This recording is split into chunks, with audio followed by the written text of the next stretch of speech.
Aquí van 5 trucos que yo os doy desde mi humilde opinión para que programéis mejor con R, que vuestro código sea más eficiente y al final que ahorréis mucho tiempo, aunque no me parezca en principio. Y el primero de ellos, quizás el más importante, es organizad bien los proyectos. Tenéis con RStudio una herramienta fantástica que os venís aquí a archivo o file y le dais a New Project, generáis un proyecto entero, es un paso a paso, no tiene ninguna dificultad, vamos a dejarlo así, para que lo veáis, le dais al nuevo directorio, nuevo proyecto, y aquí le ponéis el nombre, lo ponéis donde queráis y se os va a generar un proyecto. Y esto va a hacer que siempre estéis trabajando dentro de una sesión concreta de RStudio para ese proyecto. Y una vez que tengáis aquí vuestro proyecto, vamos a llamar aquí proyecto, no solo queda ahí la organización, por supuesto, que aquí dentro de vuestro proyecto vais a tener un punto rproject, de rproject, y lo que yo os recomiendo es organizar esto por carpetas bien desde el principio. Si es algo, pues mira, son 4 líneas de código así para hacer algo rápido, no. Pero si es un proyecto un poquito más interesante, que tiene datos de entrada, que se generan resultados, que tenéis un R Markdown para estos resultados, que, en fin, tenéis algo un poquito más complejo, organizadlo. Yo mínimo siempre voy a recomendar una carpeta de código, una carpeta de datos y una carpeta de resultados. Ahí está. Si solo tenéis un código, pues está perfecto, pero lo que os podéis encontrar es que dentro del código tengáis el código principal y luego una subcarpeta aquí de funciones auxiliares. Y esas funciones auxiliares pueden ser de diferentes tipos y tener más carpetas, lo que sea, pero no lo tengáis todo perdido, todo en una carpeta, porque entonces va a ser un desastre. Con estas 3 carpetas ya podéis empezar a trabajar. Y digo, puede haber subcarpetas, puede haber otras cosas aquí adicionales, de diseños y otras historias, o documentación adicional, lo que sea. Pero estas 3 carpetas mínimo cuando el proyecto sea medianamente grande. ¿Que solo tenéis un tipo de archivo que es el que vais a leer para el proyecto? Bueno, pues a lo mejor no hace falta tener esta carpeta de data, lo podéis tener aquí suelto. Pero como haya mínimo 2, yo ya os recomendaría tener su carpeta, lo mismo con los resultados. Y ese es el primer consejo que os doy. Segundo truco o consejo, cada uno que lo llame como quiera, es la gestión de las variables. Y es que, ¿a qué me refiero? Pues que a veces tenemos, por ejemplo, un vector, y este vector es 1, 2, 3, 4, 5. Y ahora lo que hacemos es que este vector lo vamos a filtrar.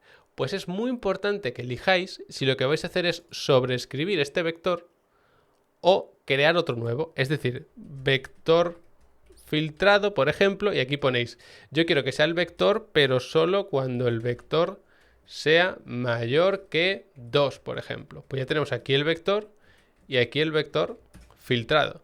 ¿Por qué es tan importante? Porque claro, este ejemplo pues es una chorrada porque es un vector de 5 números, no tiene más. Pero si estamos hablando de dataframes enormes, esto puede pesar mucho más si os lo duplicáis, porque a lo mejor hacéis un filtro, pero es un filtro muy sutil que os quitáis de 50.000 filas, os quitáis 10. Pues entonces es una locura duplicar ese dataframe tan grande. Por tanto, es muy importante esa decisión. Y no hagáis lo de siempre sobreescribo porque así tengo menos memoria y tal. Es decir, siempre ponerlo de esta forma. ¿Qué es lo que hemos hecho aquí? Pues decirle el vector que sea igual que era antes, pero solo quedándome con los valores que son mayores de 2. Porque si después de un tiempo o cuando seguís programando y tenéis un código muy largo, necesitáis acceder a esto inicial, vais a tener que volver a cargarlo, volver a generarlo y va a ser un lío. Siempre tener esto presente, que parece una decisión de repente muy trascendental cuando estáis aquí en medio de cualquier cosa, pero es importante al menos pensarlo un poquito. Si merece la pena generar otra variable o si es mejor sobreescribirla, siempre razonando para qué la vais a utilizar, si ocupa mucha memoria y todo esto. Tercera cuestión, tercer truco, tercer consejo, como lo queráis llamar, optimizar la memoria, que está muy de la mano. Y es que hay una función que es interesante que se llama RM, que nos va a permitir eliminar variables concretas. Entonces, si nos hemos creado, por ejemplo, un vector o un dataframe auxiliar que ocupa muchísimo, ya no lo vamos a necesitar más, pues lo podéis poner aquí. Vector, por ejemplo, o vector filtrado. Haces así y ya desaparece. Si ahora le dices vector filtrado, te va a decir, esto no existe. Pues cuando generemos sobre todo variables auxiliares, si ocupan mucha memoria, es interesante eliminarlo. Y además, otro truco, por así decirlo, es la función gc, que lo que hace es conseguir toda la basura que hay por ahí y tirarla, ¿vale? De hecho es Garbage Collection, si no me equivoco las siglas. Pues es una función que nos viene muy bien y a lo mejor si el código es muy largo y estamos trabajando con datos muy pesados, de vez en cuando viene bien hacer esto. Añades aquí un RM y eliminas lo que sea y luego haces esto para terminar de vaciarlo. Es lo mismo que si te vienes aquí, por ejemplo, y eliminas manualmente. De hecho, esto también se podría hacer desde aquí, pero lógicamente lo que queremos es que nuestro código pues cada vez que se ejecute lo haga de forma eficiente. Muy importante el tema de optimizar memoria. Si tenéis un superordenador y el código es algo sencillo, no, pero cuando esté trabajando con grandes proyectos, incluso que vuestro RStudio se está ejecutando en un servidor para trabajar con grandes datos de la empresa, todo esto es absolutamente clave, os lo aseguro. Siguiente truco, consejo, como lo queráis llamar, cargar las librerías o llamar a las librerías. Por ejemplo, limpiamos por ahí. Si vais a hacer gráficos súper chulos y súper estupendos, lo normal es arriba del todo cargáis la librería ggplot2, ¿no? Que es la librería más popular para hacer gráficos. Se ejecutará cuando se ejecute el código de arriba a abajo y ya podéis utilizar todas las funciones de ggplot2.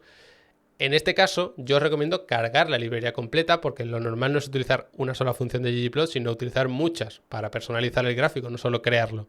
Sin embargo, a veces necesitamos una única función concreta de una librería que es enorme. Y cargar toda la librería solo para utilizar una única función no tiene mucho sentido. Por ejemplo, no es que yo quiero leer una página web de no sé qué cosa y sacar el HTML. Pues utilizas rbest, por ejemplo, que es una librería que hace estas cosas, y ya puedes acceder directamente a las funciones. Y aquí puedes irte, pues si quieres acceder a una página web, a algún nodo concreto o lo que sea. Por tanto, depende. ¿Qué es mejor?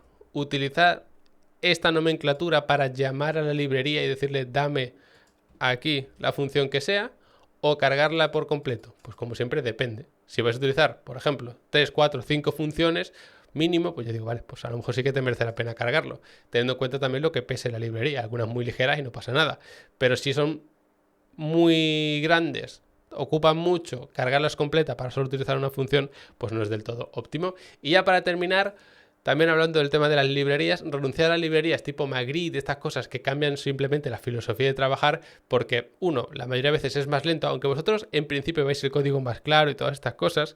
Por ejemplo, en vez de poner length de nuestro vector, que hacemos así, pues cargas la librería Magritte y lo que haces es decir, el vector se lo mandas aquí a esta función que es la función length. Realmente esto no es más eficiente y aunque tú lo puedas ver más claro porque dices, vale, esto se manda para acá y esto se manda para acá, es lo mismo que si tú haces length, abres paréntesis y aquí dentro pones lo que tú quieras. Entonces, cargar una librería solo para trabajar con una filosofía diferente y no acostumbrarte a trabajar con la filosofía de rebase, que por cierto, con las últimas actualizaciones ya han buscado una forma de hacer algo alternativo a esto que sea más eficiente, pues siempre va a ser mejor trabajar cómo se trabaja con rbase. Porque el día de mañana a lo mejor estáis en una empresa que no tenéis vuestro RStudio en vuestro ordenador, sino que estáis haciendo un servidor, que es el de la empresa, y no os podéis pedir, oye, instálame esta librería que a mí me gusta trabajar así. Uno, porque no vais a tener el servidor para vosotros mismos, esto lo gestionará la empresa como quiera. Y dos, tienes que trabajar, si es un código compartido, como trabaje la mayoría, y lo normal es que la gente pues se ponga mejor de acuerdo trabajando con rbase, ¿vale? Así que entre la duda y tal, pues trabajad con esto. No significa que esté prohibido y que yo nunca recomiendo utilizarlo y nada por el estilo, pero siempre que podéis trabajar con cosas de rbase, lo normal es que sea más eficiente, a no ser que sepáis exactamente qué función estáis utilizando, por qué sé que hay una alternativa en rbase, pero estoy utilizando esta función de esta librería porque sé que me da otras opciones, es más eficiente o lo que sea. Casos muy concretos, que si estáis empezando con R seguramente no hayáis llegado todavía a ese nivel. También tenemos que ser un poco humildes en ese sentido. Así que nada, aquí van mis 5 consejos, mis 5 trucos. Espero que os hayan resultado útil. Si queréis aprender mucho más de R, pero sin límites, sepáis ya algo, poco, nada o lo que sea, pasad por de 0 a R, es mi academia personal. Lógicamente los voy a recomendar al 100%. Ahí tenéis tarifa plana de curso para aprender de R, de diferentes sectores, desde la base, profundizando en diferentes ámbitos. O sea que echarle un vistazo, no hay ni permanencia, ni que pagar matrícula, ni nada por el estilo. O sea que si no estáis del todo seguro tal, pues no pasa nada porque en el primer mes ya vais a poder ver los cursos. Se abre absolutamente todo. O sea que si luego no os convence, no tenéis tiempo, no tenéis dinero o lo que sea, os podéis dar de baja cuando queráis y reactivarla en un futuro sin problema. Así que nada, espero que os haya resultado interesante el vídeo, que os paséis por de 0 a R, que me preguntéis si tenéis cualquier duda y nos vemos pronto.